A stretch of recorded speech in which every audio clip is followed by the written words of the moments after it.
All right, here we go. It is a brand new Flyers Daily for the 17th of November. Flyers will be back in action tomorrow when they take on the Vegas Golden Knights. The revenge tour continues against Vegas as the Flyers have won 3 of the first 4 of this little allocation of 4 games that I call the revenge tour. They've won 3 games on the road. They beat 3 pretty good teams in Anaheim, in Los Angeles, the Kings, and obviously just the other night against the Carolina Hurricanes. Flyers Daily, presented by Ticketmaster, make more memories live. And this season, also, the Flyers are teaming up with Penn Medicine for the Penn Medicine Assist. Now, for every Flyers assist this season, Penn Medicine and the Flyers are donating 30 pounds of food to local communities in need. So that's always a very good thing. In this episode, this weekend, there's back-to-back games. You have Vegas coming up tomorrow at Wells Fargo Center at 1 o'clock. Then Sunday, it's the Columbus Blue Jackets at Wells Fargo Center at 5:30. Then we're going to be into the holiday week as I reach for my trusted schedule, the holiday week. And this month has been weird when it comes to start times. And, usually the NHL and the Flyers are a Tuesday, Thursday, Saturday, sometimes Sunday league for the most part. But this month has been really bizarre. A lot of Wednesday games. Matter of fact, the Flyers have 3 Wednesday games in the month of November, 1 the rest of the season. So it's been a little different and, really different start times. Other than the first 3 games of the month, which all started at 7 o'clock, both Buffalo games, and then the Flyers against the Kings at Wells Fargo Center. It's been 10:30, 10, 10:30, 7:30, 1, 5:30, 7:30, 1, 7:30, 7:30. Then they'll end the month against the New Jersey Devils on the 30th with a 7 o'clock game. But usually we're so accustomed to those 7 o'clock games and got a lot of the late night hockey and Flyers after dark out of the way already this season.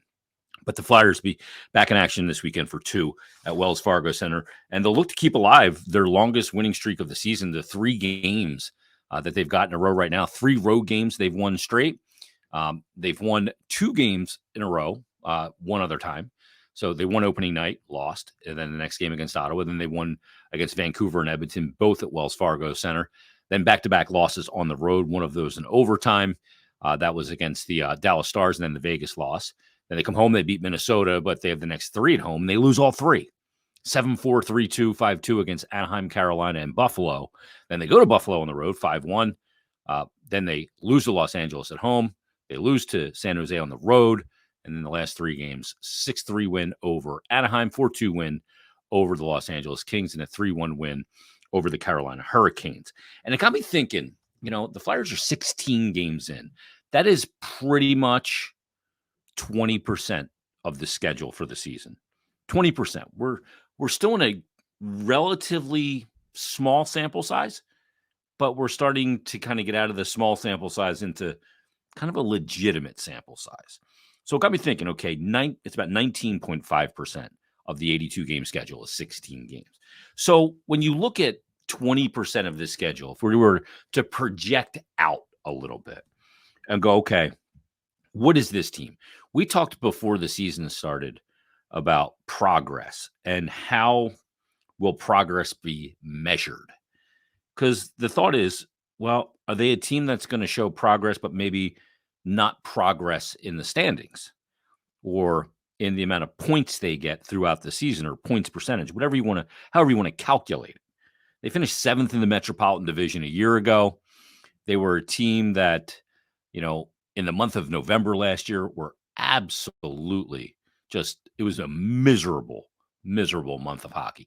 Then they rebounded, played pretty well for a while, but then ultimately fell off again. Finished with 75 points. Well ahead of the 8th-seeded Columbus Blue Jackets. Columbus had 59 points on the year. But the Flyers had a record of 31, 38, and 13 last year, 5 points back of the Caps. And, playoffs wasn't going to happen. So you come into this season and we go, well, how are we going to measure progress?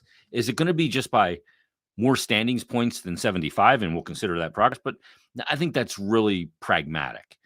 It's not that quite that cut and dry. And through the first 20 games, I think we've seen a little bit of just about everything with this team. I mean, when you look at the fact that They do have some quality wins over some quality opponents. Vancouver is off to a phenomenal start this season.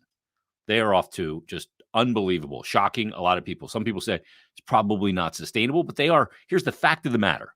Vancouver's played 16 games. They're 12-3-1. They've got 25 points. They're tied with the Vegas Golden Knights, the identical record to the Vegas Golden Knights.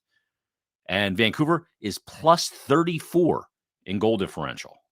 Plus 34. Sitting in the top spot of the Pacific Division of the Western Conference. Flyers beat that team 2-0. Granted, it was pretty early on, but still, that's a very quality win over a quality opponent. I look at the Edmonton game on October 19th where the Flyers won 4-1. I know Edmonton's had a miserable start, but that's still, to me, they had McDavid, they had Draisaitl, and that was a quality win. Really well-played game. So they lost to Dallas in overtime. Dallas, very good team. Another one of those teams sitting in the top spot of the Central. 23 points, 11-3-1 through 15 games. Very good team. They came back from 2-2 goal deficits in Dallas. Got a point out of it, but they lost the game. So, okay. Vegas, 12-3-1. They're a team that Flyers went into the third period with a 2-1 lead. Ended up losing the game, 3-2. Stood in there with them. Admirable, but we're going to go no moral victories here. So they stood in there with another one of the best teams in the entire NHL. The Minnesota Wild, really not a good start to the season. I think they're probably a better team than they've shown this year, but okay, we won't even go quality win there. Anaheim, who they lost to and beat now, Anaheim's been a pretty good team. They've shocked a lot of people going into this season. They were horrific last year. Right now, they're in the fourth spot in the Pacific. They got a record of 9-7 on the season, 18 points, one more point than the Flyers. So the Flyers have split with them. The Flyers, when it comes to the Los Angeles Kings, pretty darn good team as well. Kings, 14 games played, 8-3-3, 19 points. Really good team, 6-2-2 in their last 10. Flyers split with that team. Then you look at a team like Buffalo. Flyers lost 5-2 and won 5-1. Now Buffalo being Buffalo again for the 900th time, but they're 7-8-1. They've got 15 points in 16 games. Okay, so we won't count that as a quality opponent, at least at this time. Maybe when it's all said and done, you'll look at that and go, that was a pretty good team. Carolina is a good team. One point ahead of the Flyers in the standings. Carolina's played 16 games. They had 18 points. They're 9-7 on the year. They're even in goal differential. Like I said, they've played the same amount of games as the Flyers, but they're 1 point ahead. Flyers are 8-7-1. Carolina is 9-7 on the season. So we're 20% in. And you look at some of these opponents that they've played, they haven't played an overly easy schedule. When I said, I think we've seen it all, we see some quality wins in there, like a 2-0 win over Vancouver, a win over Carolina on the road, a win over the Kings on the road. You see some really good elements in there. But then you also see something like the 2-1 loss against an 0-10-1 San Jose team, or the 5-2 loss against Buffalo, where they just didn't get enough saves. You go, okay, we've seen a little bit of everything, but we're 20% into the schedule. So what can we project out of that? Has progress been made? At 16 games with 17 points, it's exactly where the Flyers were a year ago when they finished with said 75 points and in the 7th spot in the division. But is that team a lot different from this team? A little bit different from this team? Not different at all because the results the same? I think this team that we're seeing this year in 23-24 compared to the team that we saw in 22-23 that had the same amount of points, this team is far different from last year's team. And in mostly, pretty much all, positive ways. Now, we watched last year, in the beginning of the year, and Carter Hart had to carry the team. He was unbelievable. And they were a team that could not score last year.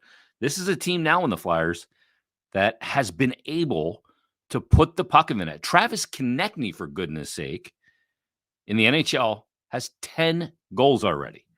He joined an elite club of a player to score 10 goals in the first 16 games of a season. Simon Gagne did it 1 year in 14 games. Mike Knuble did it, I think, in 16 games. Sean Couturier did it in 16 games. So you're talking about a really good start to the season. And when you look at guys in the NHL, you look around the league landscape of top goal scorers in the NHL. Austin Matthews has 13. I think he's the best scorer in the game right now. Besser, I don't think it's sustainable for Besser, but he's got 13. So does Kyle Connor of the Winnipeg Jets, who I think is a really good goal scorer. Then Sam Reinhart and DeBrincat have 11. So does Vetrano and Pasternak and Kucherov.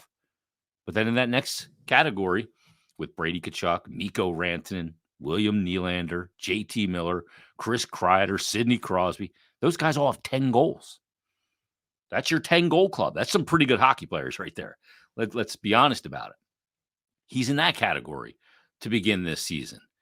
So when you look at it and the 20%, how do you project it out? Well, there's one element that I think makes the start a little different, and it's this. The Flyers have played 16 games.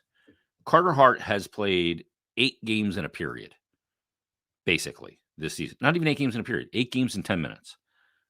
Played a half a period. When he had to come out of that game with the injury, and Sam Ersson came in and Sam Ersson played the final 50 minutes on the nose of that game. So Hart so far this season has been really good once again. His numbers aren't as eye-popping as the start of last year, but in the 9 games that he's appeared in, so 8 games and 10 minutes of another game, he's got a record of 5-3. He's allowed 19 goals. He's got 239 saves, or 220 saves, I should say, on 239 shots. He's got a 921 save percentage and a 2.34 goals against average and one shutout on the year. That's pretty damn good numbers. For example, his best season in the NHL, his save percentage was 917. That was his first year. Only played 31 games that year. The year after that, he only played 40 games because that was the 1920 lockout. Not lockout. It was the shortened season because of the pandemic. And that season, he had a 914. And, last couple of years, he had an 877, followed by a 905, followed by a 907 last year, but 921 right now. And the most games he's ever played in a season is 55, which he played a year ago. Now, he missed games this year because he had the injury when Okposo fell on him. And then he also had the food poisoning, missed 5 games and came back against Carolina, and he was spectacular.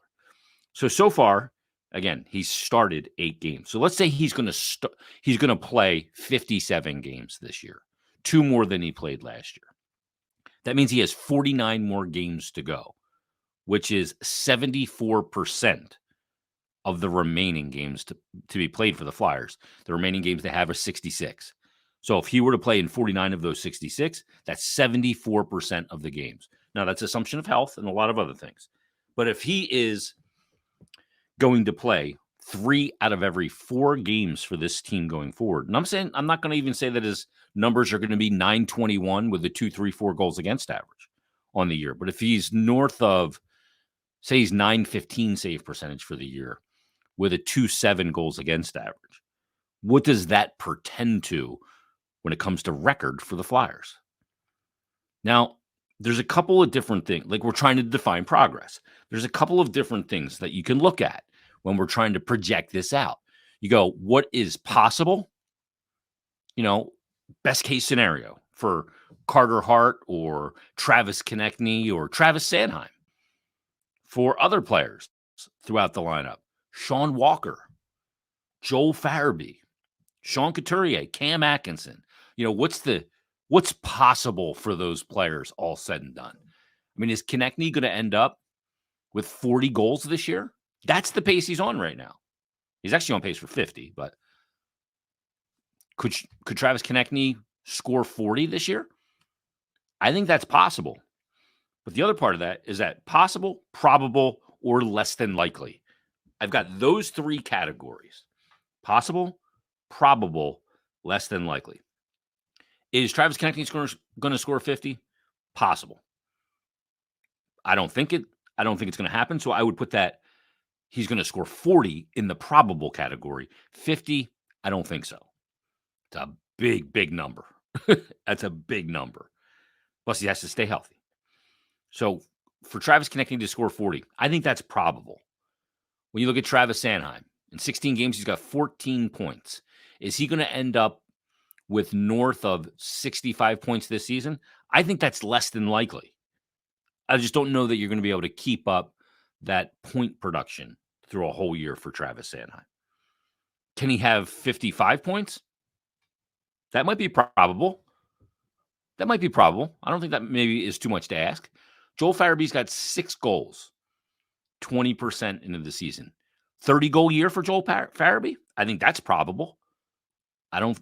It's possible, but I think it's that probably 28 is probably the number that I would feel comfortable going to. Don't forget, he is the guy that scored 20 goals in 55 games in the 56-game season. So this isn't out of the realm of just some guy like Brady Anderson in baseball who hit 22 home runs as a career high and then all of a sudden hit damn near 60. It's not that. Cam Atkinson's got 8 goals in 16 games played this season. So he has a half a goal a game. Is Cam Atkinson's going to score 41? I wouldn't feel comfortable. I'd put the probable number on Cam Atkinson. If everything goes well at 32, I think Cam Atkinson can score 32 goals if he stays healthy. Owen Tippett scored 27 goals last year. Didn't put a lot of pucks in the net. Admittedly so at the beginning of this year. He is heating up now. And you can see the confidence in his game. He's got 6 goals.